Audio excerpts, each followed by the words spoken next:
Olá,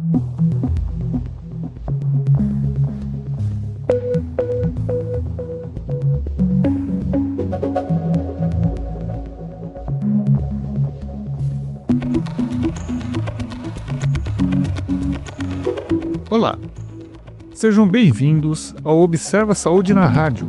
Saúde na região metropolitana de São Paulo, na sua Rádio Madalena. Hoje, no Observa Saúde na Rádio, nosso convidado é o Dr. Oswaldo Donini.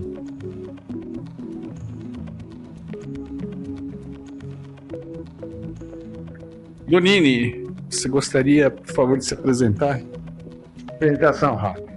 Eu sou Oswaldo Donini, sou médico sanitarista há 48 anos, até uma semana atrás, da Secretaria de Estado da Saúde, e assessor de gabinete, assessor de coordenador da Hemorrede, várias experiências aí na Secretaria, e desde a semana passada estou aposentado. Meu último trabalho na Secretaria foi na Central de Transplante, ou na Coordenação de Transplante, da Secretaria Estadual da Saúde. E estou à disposição aqui para tentar explicar para vocês como que funciona a regulação do sistema estadual e do Sistema Nacional de Transplante. Donini, como a gente vai falar para um público que a gente espera seja bastante amplo, né? Com todo tipo de formação, com todo tipo de nível educacional, a gente gostaria, assim, então, o mais possível, né, de tornar essa conversa inteligível para essas pessoas, né? Gostaria primeiro que você começasse a contar para a gente, depois a gente volta um pouco na questão da sua carreira, longa, brilhante carreira. Aliás, parabéns pela sua aposentadoria merecida. Obrigado. Não é todo mundo que consegue dessa conquista agora, e no horizonte da classe trabalhadora brasileira está ficando cada vez mais difícil. Então é realmente uma conquista extremamente merecida, parabéns para você. Obrigado. A gente espera que você continue capaz de vez em quando dar uma ajuda aqui para nós, né? Nos emprestar um pouco da sua grande experiência. Disposição. Eu gostaria então que você começasse, assim, começa do começo, né? O que é um transplante? Transplante, né, é a transferência de um órgão de uma pessoa, tá, para uma outra que está necessitando desse órgão, de parte desse órgão, tá, porque as condições desse órgão nessa pessoa receptora, tá, ela já está em falência. E por isso ele entra na chamada fila de transplante para poder receber o órgão de outra pessoa. Ele pode receber órgão de outra pessoa viva, tá? No caso de transplante de medula óssea, quando é medula óssea de uma pessoa viva. Ele pode receber o transplante de rim de uma pessoa viva e transplante do fígado, de parte do fígado de uma pessoa viva para a pessoa que vai receber esse órgão, que necessita desse órgão, tá?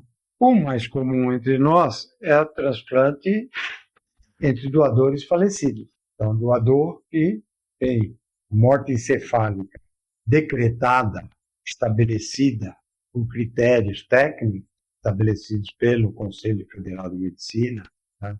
E pela experiência médica, claro.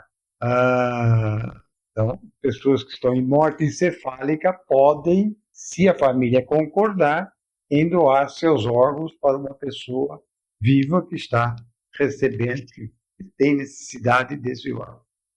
Como te falar? Do ponto de vista de transplantes no Brasil, quais são os principais órgãos que são transplantados, ou o tipo de transplante mais frequente, tá certo? E qual é a situação atual em termos de fila, de necessidade, coisa do gênero? Os órgãos, vamos dizer, mais frequentes, né, de transplante, quer pela fila de espera, quer pela oferta de órgãos, vamos dizer assim. Então, é o transplante de órgãos sólidos: o fígado, o rim, pulmão, coração, pâncreas e um conjunto de 2 ou mais órgãos. Pâncreas, rim, coração, pulmão, coração, rim, tá? mas, de uma maneira geral, o mais comum esses órgãos isolados. Além disso, tem órgãos de tecidos, né, que são doados, como a córnea, então, transplante de córnea, transplante de medula óssea, tá? Transplante de vasos, transplante de pele, transplante de osso, tá? Então, esses são os mais comuns hoje, são regulamentados assim, nível nacional. Perfeito. No Brasil, faz-se todo tipo de transplante que exista no nosso nível da medicina agora? Não, que eu conheça, sim, né? Existem alguns transplantes que estão sendo feitos em outros países e tal, mas em experiências ainda de pesquisa, como nós também fazemos. Nós fazemos um transplante de útero, tá? Que é uma pesquisa aqui do Hospital das Clínicas de São Paulo, que deve ser, não sei, desconheço se tem outros países que já fizeram isso. E é que já foi feito com a mulher engravidando e tendo filho, tá? Então, uma experiência. Tem toda a experiência que estão falando hoje com o xenotransplante, com rim de porco para transplante humano. Mas eu não indico uma experiência, não tem aqui, e não sei aí que pé que estão em outros países essas experiências. Então, mas sempre tem mais gente precisando de transplante do que órgãos disponíveis para transplante, né? É isso que gera uma fila, né? Um desequilíbrio aí desse processo todo dos transplantes em geral. Isso está correto, Donini? Sim.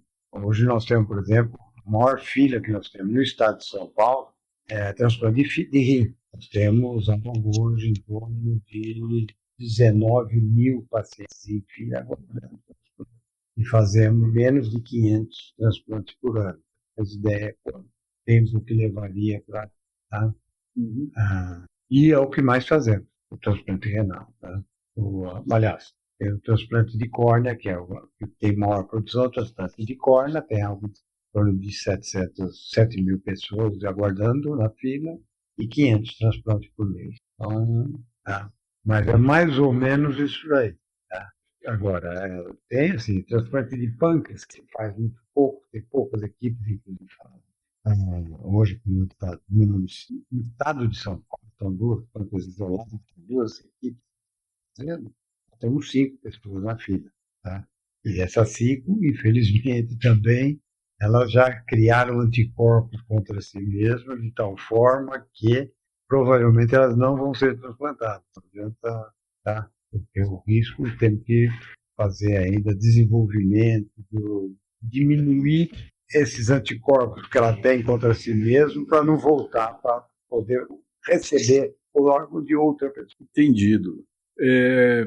Então, isso coloca um problema, né, em relação ao sistema de saúde, né, ou para o sistema de saúde, que é o problema da fila, ou das filas, né, pelo que eu estou entendendo. É isso mesmo? Isso. Né? E qual é a solução, né, em linhas gerais, que o SUS conseguiu dar para esse problema da fila no caso dos transplantes? Pelo menos para organizar essa fila. Não para solucionar a fila, daqui a pouco a gente tenta explorar um pouco mais esse tema. Eu acho que o SUS conseguiu organizar as filas, tá? Torná-la mais transparente, torná-la mais democrática, tá? Mas, obviamente, ele não tem solução nesse momento ainda. A fila ainda é muito maior do que a oferta de serviços e o número de transplantes para isso, tá? Eu acho que esse é um avanço do SUS, né? Eu acho que hoje é o setor público o que mais faz transplante do mundo, tá? O Brasil é o que mais faz transplante no mundo do setor público. Que, óbvio que a fila de transplante tem pessoas que pagam diretamente, pagam através de convênio e tem o SUS, responsável por cerca de todo, tá? Agora, seja, todos entram na fila. É uma fila única, ou seja, um sistema único. Se você precisa de um coração, então, você entra na fila, não tem a fila do cara que paga. A fila é única. Perfeito. E quem está fazendo isso nem sabe quem é SUS, quem é convênio, quem é... Tá? O sistema não mostra isso aí. Você só vai mostrar posteriormente a partir do transplante.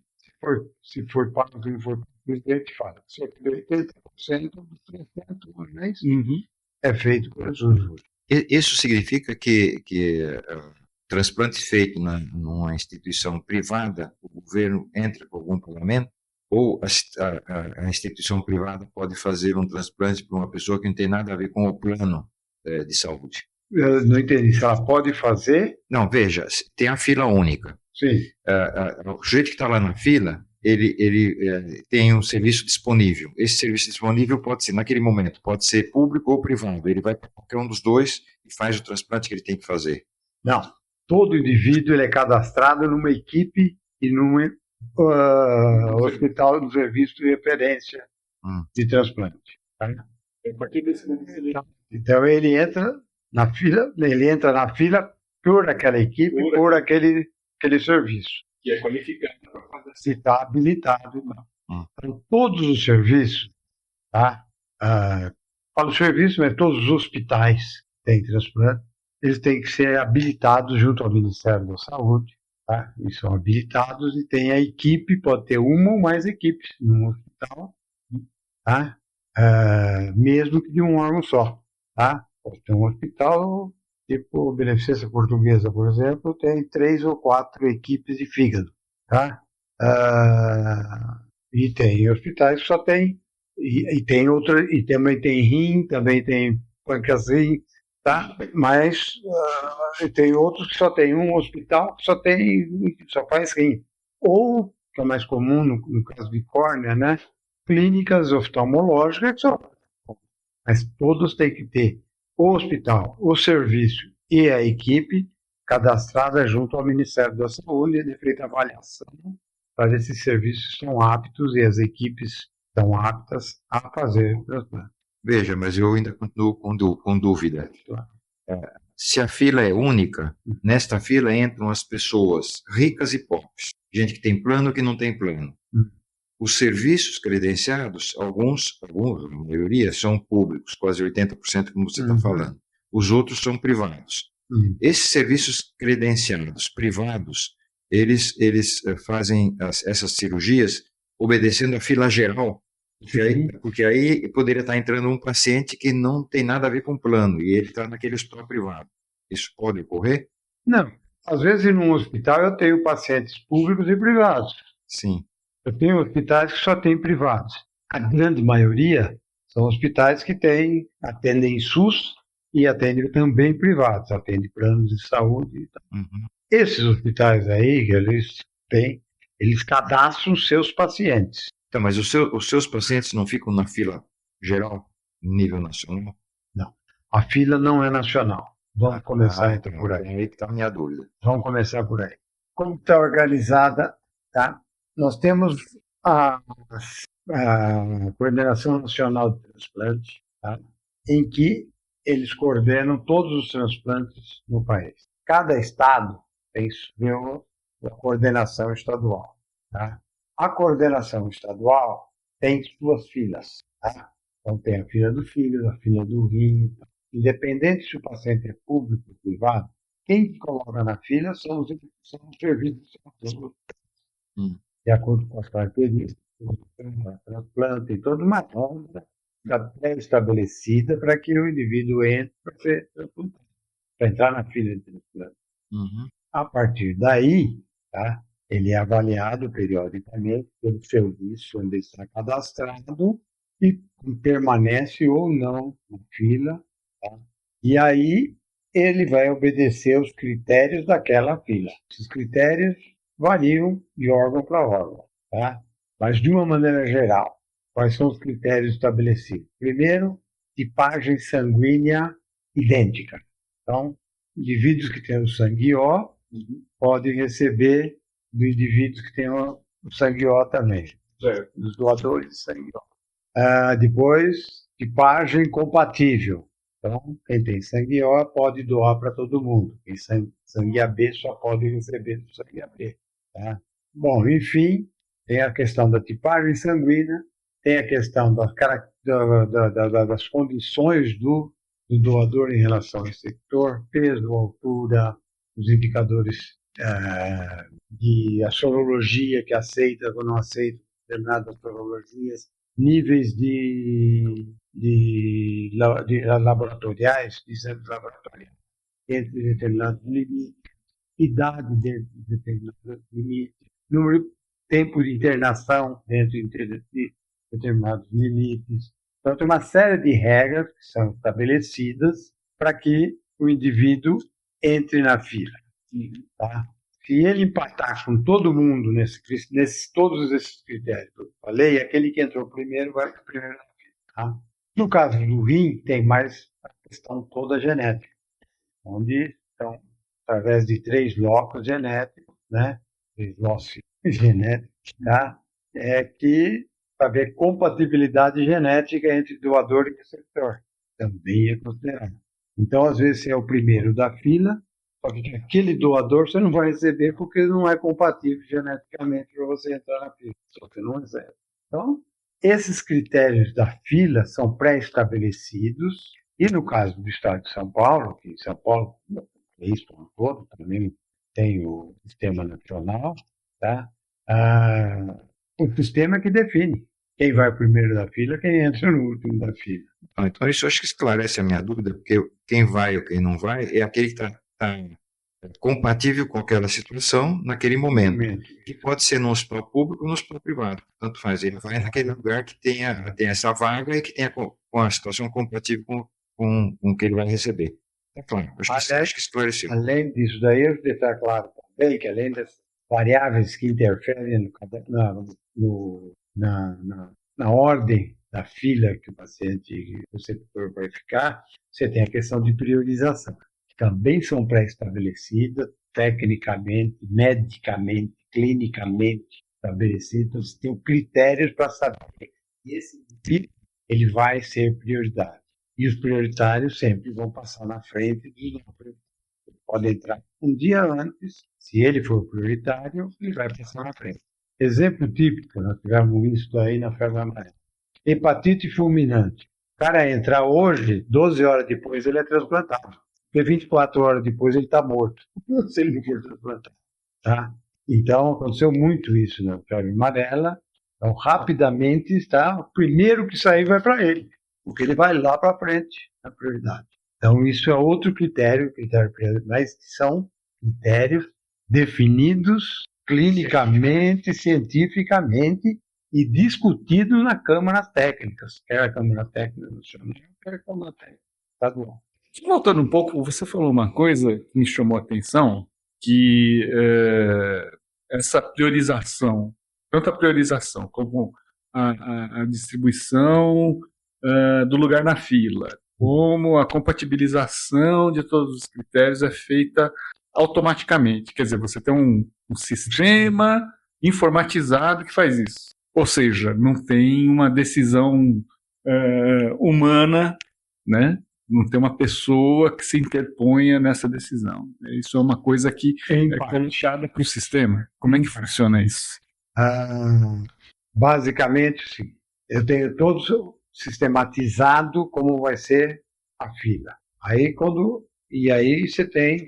Eu podia falar um pouco sobre a organização, como está organizada a Central de Transplante aqui em São Paulo, para poder entender um pouco. Eu disse que em todos os estados você tem a coordenação nacional, coordenação estadual de transplante. Aqui em São Paulo tem a coordenação estadual de transplante. Tá? Só que aqui a coordenação estadual de transplante do estado de São Paulo, que foi quem começou tudo e tal, ela tem 2 centrais de regulação, centrais de transplante. É a Central de Transplante de Ribeirão Preto, que é onde originou toda a Central de Transplante do estado e do país, e aqui em São Paulo. Tá? A essas centrais estão ligadas, não é subordinado, mas ligadas uma rede, tá? 10 organizações de procura de órgãos. Essas organizações são equipes, tá? Que vão ativamente ver hospitais que tenham pacientes potenciais de ter morte encefálica e serem doadores. Tá? Além dessas equipes, temos equipes também, uns 150 hospitais, que nós temos a chamada CIDORT, São equipes intra-hospitalares que vão atrás de doadores no interior do hospital, nas UTIs, para ver se tem possíveis doadores ou prováveis doadores, entrevistar a família para ver se... A central de Ribeirão Preto, por questão logística, ela tem 6 OPAs, que é em Ribeirão Preto, São José do Rio Preto, Marília, Botucatu, Sorocaba e Campinas. Aqui, na região metropolitana, tá? Que é, na verdade, a região metropolitana, mais a Baixada Santista, mais a região de registro, o DRS de registro, e mais o litoral norte. O litoral norte, então, nós temos 4 OPAs, que é o OPA do HC, da Escola Paulista de Medicina, a OPA da Santa Casa de São Paulo e a OPA do Dante Casanese, o Hospital Dante Casanese. E que essas OPAs e esses hospitais, esses municípios, então, localizados hospitais, notificantes de doadores ou de prováveis doadores, isso é regionalizado. Tá? Então, tá lá, tem a Zona Norte aqui de São Paulo, os municípios da região metropolitana norte, Santa Casa, oeste é o HC. Então, é pré-definido isso daí. Então, cada hospital está com uma OPA ligada a uma OPA. Né? Todos os hospitais dessa região que eu falei estão ligados a essa OPA e essas OPAs se reportam à Central de São Paulo, na região metropolitana. Todos os hospitais de transplantes na região metropolitana estão localizados no município. Você tem um serviço fora do município de São Paulo. Né? Então, é assim que está organizado. Mas um órgão pode ser captado em qualquer município nessa área de abrangência que você... Por exemplo, então, a hora que eu tenho doador e ele doa coração, pulmão, pâncreas, fígado, rim. Tá? Coração, pulmão, ele é feito aqui em São Paulo para todo o estado. Eu tenho uma fila única do estado de São Paulo. Tá? Por questão de logística até. Tá? Coração, pulmão, eu tenho mais facilidade em conseguir helicóptero. Vai buscar em 2 horas em qualquer ponto do estado. O helicóptero traz o coisa para cá. Em 4 horas já começa a ter problemas a viabilidade do transplante. Tá? Então, coração, pulmão. Pâncreas, rim e fígado fica ou com a região do interior ou com a região aqui. Os hospitais lá do interior e tal, os transplantadores do interior são cadastrados lá. Tá? O indivíduo vai ficar lá e é uma fila única dele lá. E aqui na região metropolitana é uma fila deles aqui. Exceto, tá? Alguns casos. Priorizado de fígado, entra todo mundo. Tá? Se você é priorizado de fígado lá de Presidente Prudente, é um receptor priorizado, tem prioridade. Está na frente da fila porque você é priorizado, você vai passar na frente de todo mundo de São Paulo, de Minas, de Ribeirão, não importa. Ele vai o primeiro da fila, por ser priorizado. Tá? Priorizado de rim, não. Continua a divisão entre as regionais. Tá? Então, não tem uma fila única. Assim como o nacional. Tá? O nacional, cada fila é a fila própria. Se tiver um problema, por exemplo, eu não aceitei o fígado ou o rim aqui em São Paulo, eu dou para o nacional. E o nacional vai fazer a distribuição dele nos outros estados. Tá? E o vice-versa, quando não tem. Tá? Então, por exemplo, é comum, óbvio que a maior parte das quando não aceita São Paulo, é provável que vá aceitar em outros estados. Tá? Nem sempre a recíproca é verdadeira. Mas tem alguns casos, por exemplo, tipagem, alguém doador de sangue tipo AB, que é raro. Então tem poucos receptores nos outros estados. Então, às vezes, é um ótimo doador, só que não tem receptor lá. E aí vem o fígado, ou vem pra cá, porque tem. Tá? Outra coisa é quando tem compatibilidade genética, que a gente chama. Eu falei que tem 3 locos genéticos que são estudados para compatibilizar doador e receptor de rim. Se os 3 locos forem iguais no receptor do doador, é como se fosse um irmão gêmeo, tá? Esse receptor passa na frente de todo mundo, porque geneticamente ele não vai receber menos medicamento e tal, não sei o quê, e é como se o irmão gêmeo dele estivesse doando para ele. Então, um critério científico, não é, tá? Que o risco é menor do transplante, tá? Então ele passa na frente de todo mundo, tá? Olha, Agora é raro acontecer isso. Não que isso ocorra, mas às vezes ocorre. não, eu imagino. Eu ia, inclusive, né, em algum momento, perguntar de como era o esquema de captação de órgãos. Eu acho que você já explicou bem sobre isso, né? Eu gostaria que você falasse um pouco sobre a questão da compatibilidade, né? Porque eu acho que isso é importante para entender a questão da fila, como é que funciona a fila. Então, você poderia, assim, tentar explicar para quem está ouvindo um pouco mais detalhes, assim, do que consiste essa compatibilidade? Porque você falou assim, olha, é como se fosse um irmão gêmeo, né? Isso é uma compatibilidade, digamos assim, 100%, perfeito, né? Tá. Mas, ao mesmo tempo, né, você tem toda uma outra questão, assim, o cara não tem irmão, né, não tem família, né, você não vai matar um irmão para pegar o órgão, né, tem toda uma outra questão, né, de como que você consegue chegar nessa questão da compatibilidade. Você pode falar um pouquinho sobre isso? Tá? Não, tudo bem. Essa compatibilidade que eu falei, a primeira compatibilidade que existe é a tipagem sanguínea. Quer dizer, quem não for compatível com a tipagem sanguínea é como pior de sangue, mesma coisa, igualzinho do sangue. O sangue O doa para receptor que vai receber o sangue O. Ah, bom, sangue O, que é o chamado sangue universal, ele pode ser usado em todo o mundo, para todos os outros tipos sanguíneos, tá? Mas eu sempre vou dar preferência para aquele que é o tipo igual, sangue O para sangue O, tá? É a mesma coisa no órgão. Que é uma questão da rejeição, né? De rejeição, tá? É mais compatível, tá? Na questão genética, existe para o rim, tá? Para o rim é feita a fila a partir da questão genética. Coração, pulmão, pâncreas e pâncreas-rim, para esses daí, a gente faz cruzamento, tá? De sangue do órgão doador receptor, você faz, tá? Depois na fila.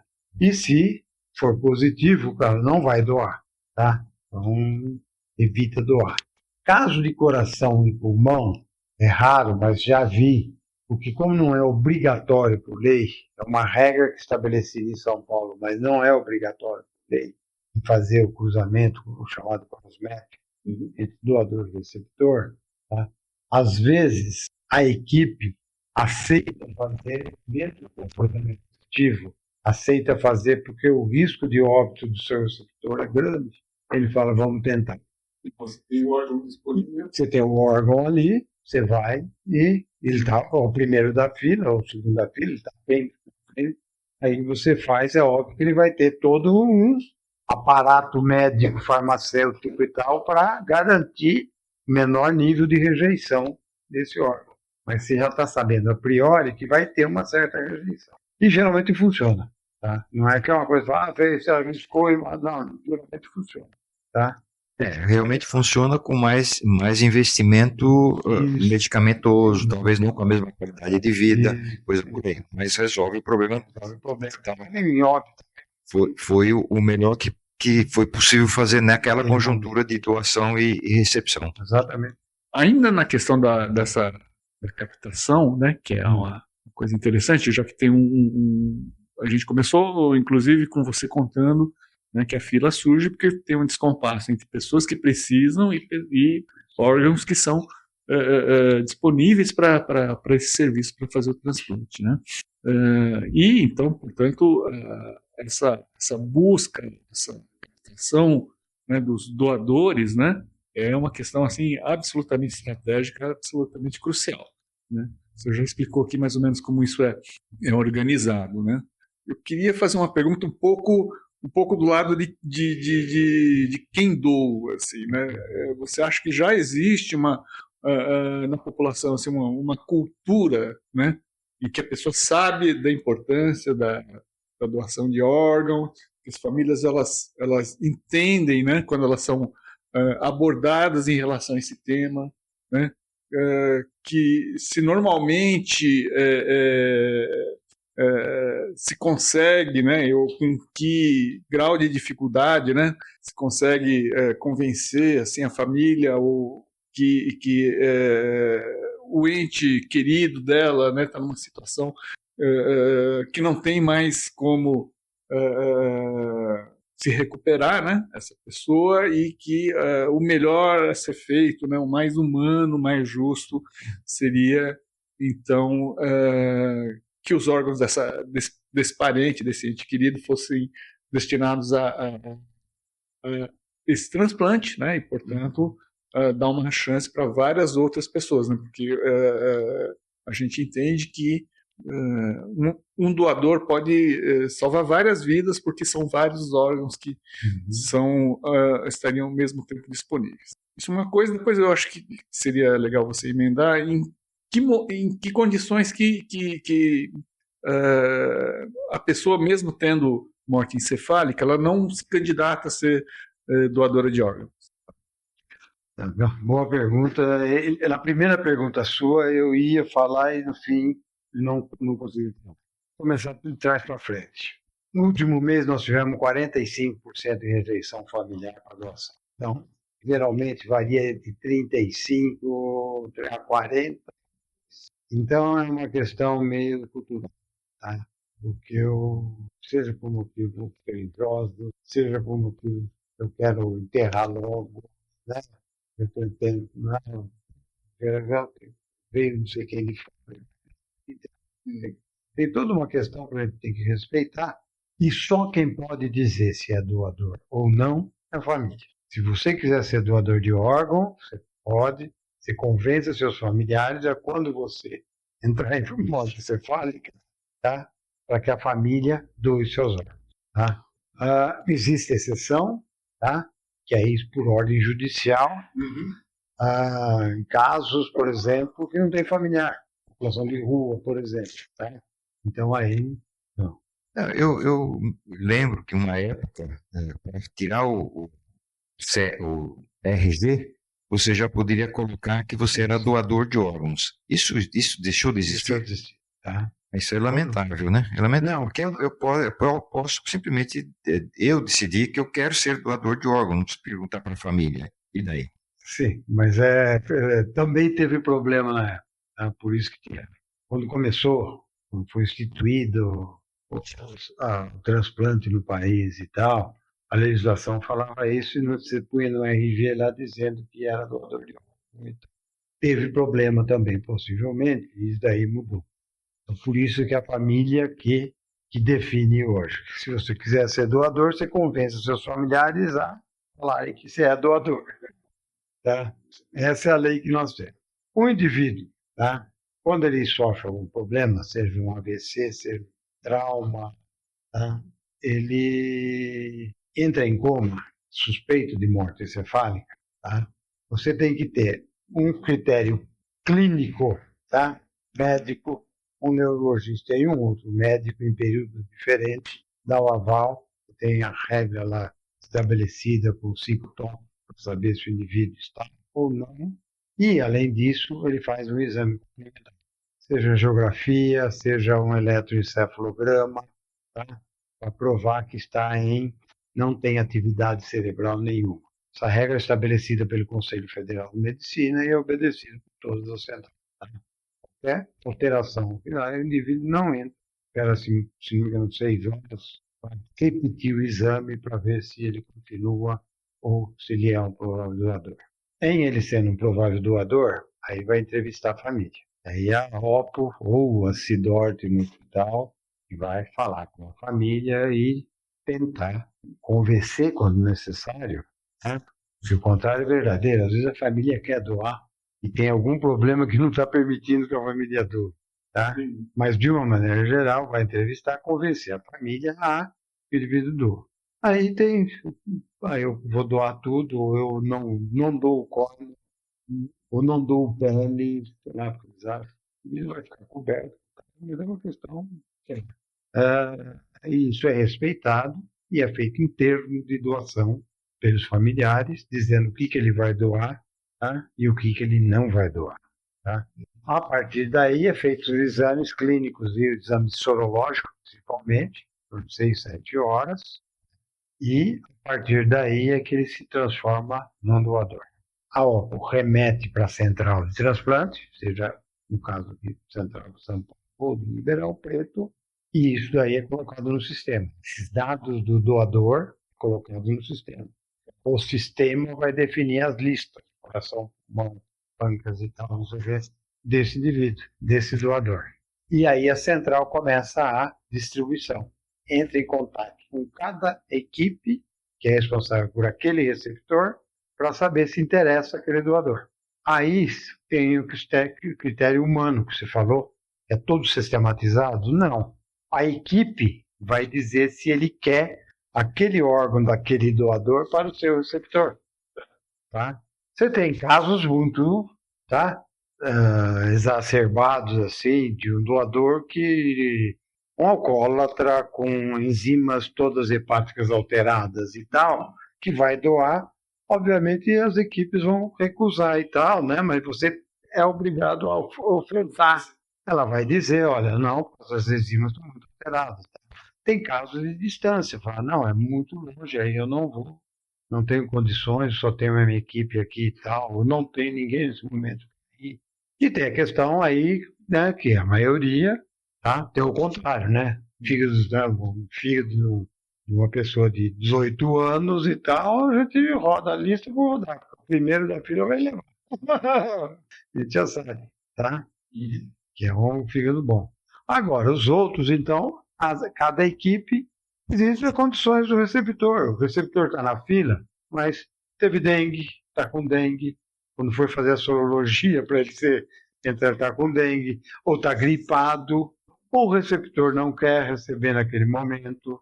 Mas questão de rim aí, não vou, não quero receber, não quero hoje, não vou doar. Aí tem uma série de, mas que interferem nesse momento para que e é humano, porque quem decide é a equipe. É o médico que recebeu o telefonema, no caso nosso, de outro médico, somos nós médicos que ligamos para o médico para saber. Ó, tem isso, tá? Estão mandando e-mail, o senhor avalia para ver se tem interesse nesse órgão, tá? E aí vai, tá? Se não quiser, vai para o segundo da fila, vai para o terceiro, vai para o quarto. Às vezes já o primeiro fala, não quero para ninguém esse órgão por causa disso. Às vezes é mais comum, por exemplo, de fígado, tá? E órgãos pequenos e tal, sai criança. Porque apesar de ser pequeno o órgão, ele não dá para uma criança de 1 ano, 2 anos, 3 anos receber. Então a gente já oferta para falar, ó, sei que vocês não vai servir por causa disso, mas sou obrigado. Tá? E aí eles não querem por causa do tamanho, peso, etc. E vai indo, e vai rodando fila. Tá? E aí é uma questão de vida ou morte. Você tem um tempo pré-estabelecido, que hora que eu vou usar o centro cirúrgico, tanto que as equipes têm que estar lá. Tá? E para isso aí nós tivemos um avanço muito grande aqui no estado, que nós temos hoje a Polícia Civil, a Polícia Militar principalmente, que é a que mais fornece helicóptero para ir buscar próximo, né? Tem o tempo de viagem do helicóptero e tal. Nós temos já esse ano passado, isso agora basicamente esse ano, Polícia Rodoviária Federal, tá? Que colocou à disposição também, ela tem helicóptero de levar e buscar e tal. E tem um órgão privado, tá? É o IBA, que ele vai buscar, tá? Você entra em contato com ele, tem um comandante lá, o comandante, tá? Ele entra em contato com serviços. Pessoas, tem geralmente empresas ou pessoas muito ricas que têm jatinho, que tem não sei o que, que está lá parado e tal, não sei o que, ele fornece e vai lá buscar, tá? Então, com isso se dá uma agilizada no processo todo de distribuição. E aí, por exemplo, a questão de distância passa a ser menor. A questão passa a ser menor, porque no momento você tem um avião que vai buscar traz o órgão para cá, né? Ou leva o órgão para lá. Entendeu? Vou abusar um pouco Oswaldo, mais uns minutinhos. Bom, você evidentemente tem muita experiência, né, nesse assunto, né? Eu queria, assim, para a gente simplificar um pouco, então, 3 pedaços, né, da questão dos transplantes, né? Tem a demanda, né, por órgãos, tem a oferta dos órgãos, né, e tem, digamos assim, o SUS e todas as instituições do sistema de saúde que têm que estar organizadas para fazer esse encontro entre, né, a demanda e a oferta. Vamos dizer isso de um jeito muito mecânico, muito simplista aqui, né? Não sei se estou dando para você entender o que eu estou tentando colocar, mas eu gostaria que você desse, assim, nesse momento, a sua opinião sobre o que a gente pode fazer em cada aspecto desse. Então, seria interessante para a gente diminuir a demanda, né? Ou melhorar e qualificar a oferta, né? E em relação ao que ainda dá para fazer para melhorar a organização em relação a esse sistema de transplantes que a gente já tem. Não sei se eu fui claro nessa pergunta, né? Bom, se você gostaria de falar um pouco sobre isso, você pode recusar, você pode me mandar um inferno, falar, imagine que coisa besta que você está perguntando. Na questão da oferta, vamos começar pela oferta, né? Eu já adiantei, tá? Uma das coisas é a recusa familiar, tá?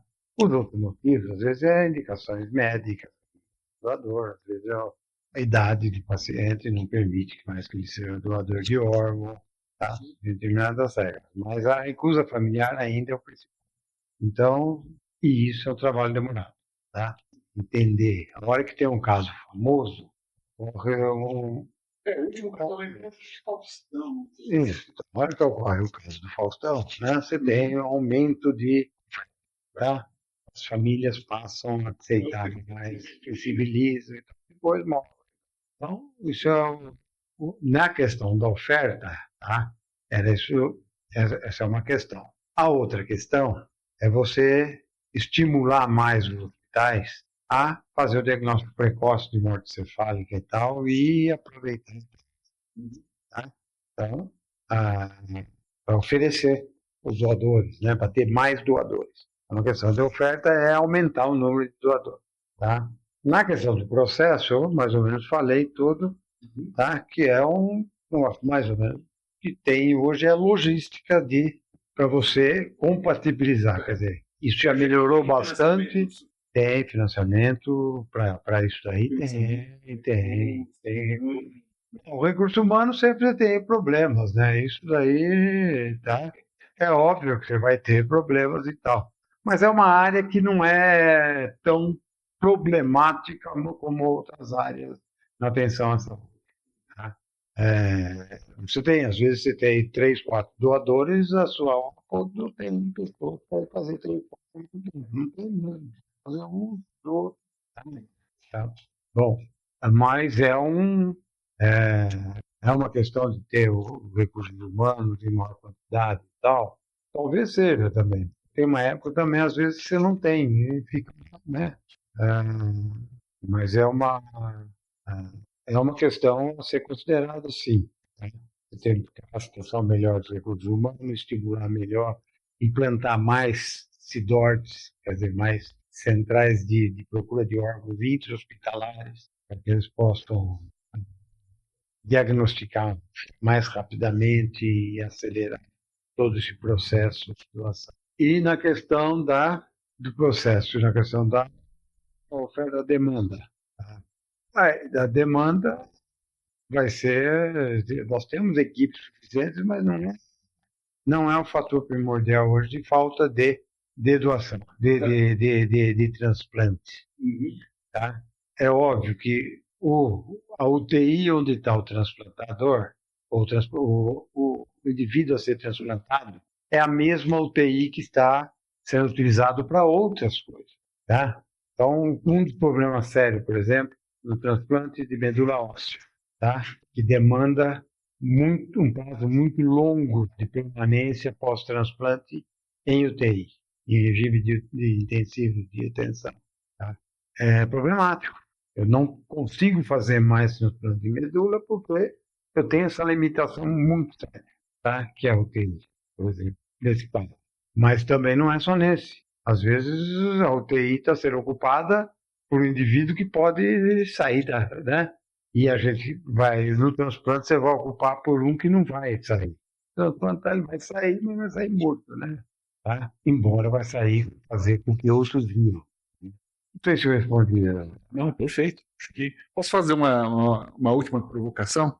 Pode. Né? Já que a gente aqui do observatório, né, a gente gostaria muito. Eu lembrei de uma coisa. Pois não, pode falar. Desculpa. Eu lembrei uma coisa da questão da demanda. Tá? A maior filha que nós temos hoje é, por exemplo, transplante renal, transplante de rim. Tá? 99,9% desses pacientes, possíveis receptores, eles estão em diálise.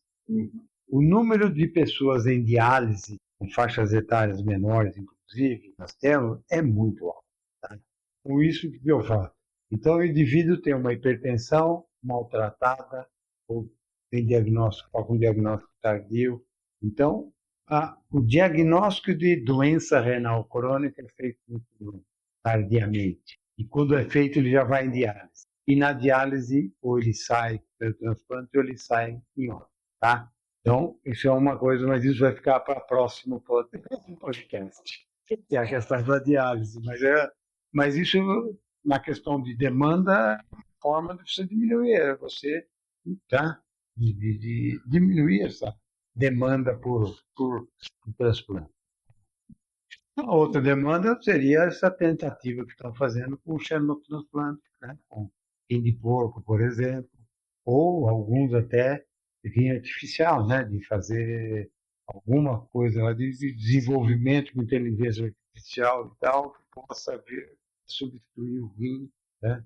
Não o rim artificial como o que a gente conhece hoje, mas o rim da pessoa, um rim organicamente artificial.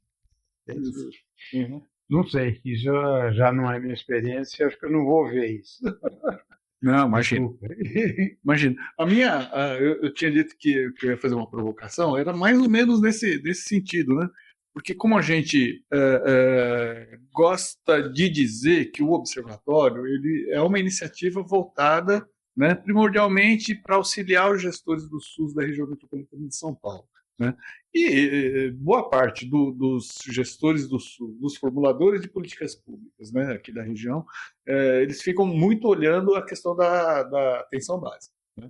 Então, eu ia pedir para você, assim, olha, se você aí está formulando políticas para atenção básica, né, para a sua população não chegar a necessitar de usar, né, esse maravilhoso, né, sistema de transplante que a gente conseguiu montar, né, que conselhos, né, que dicas, né, que cuidados você diria que um formulador de política, que um gestor de saúde pública tem lá muito, tem responsabilidade sobre a atenção básica, atenção primária, tem lá a sua rede, né, todas as suas questões, a sua demanda, né, que sugestões você daria para esse profissional?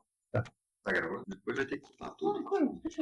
Não, veja, eu acho que essa é uma pergunta pertinente, mas, porém, ela pode eventualmente ser deixada para responder no próximo, que é de transplante renal, pelo seguinte, de hemodiálise. Eu falei para ele. Que é uma pergunta geral para todas as patologias.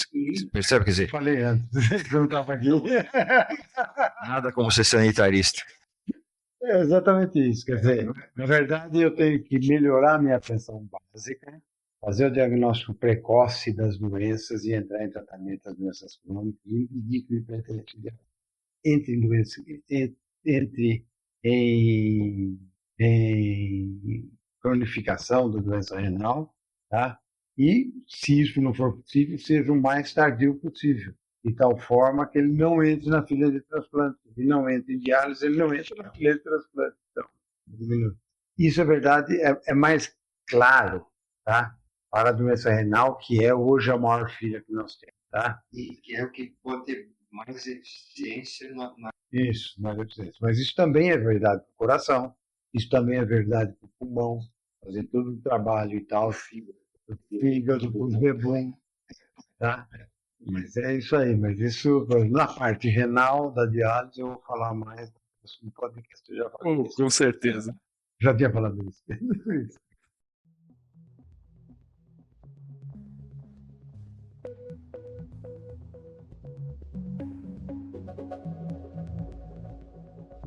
A Rádio Madalena foi criada pela Associação Rádio Madalena, fundada em 2013, entidade civil sem fins lucrativos, apartidária, que já obteve junto ao Ministério das Comunicações o direito de implantar uma rádio comunitária na Vila Madalena, em São Paulo. A Rádio Madalena é transmitida pela internet no site radiomadalena.com.br.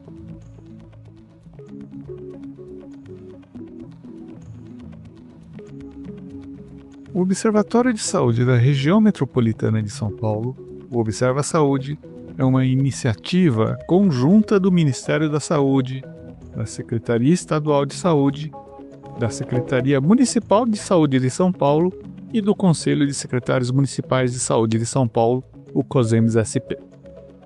O Observa Saúde está sediado no Departamento de Política, Gestão e Saúde da Faculdade de Saúde Pública da USP, onde ele é um projeto transversal. Nosso site é fsp.usp.br/Observa Saúde. Obrigado pela sua audiência. Se tiver gostado, não se esqueça de curtir e compartilhar.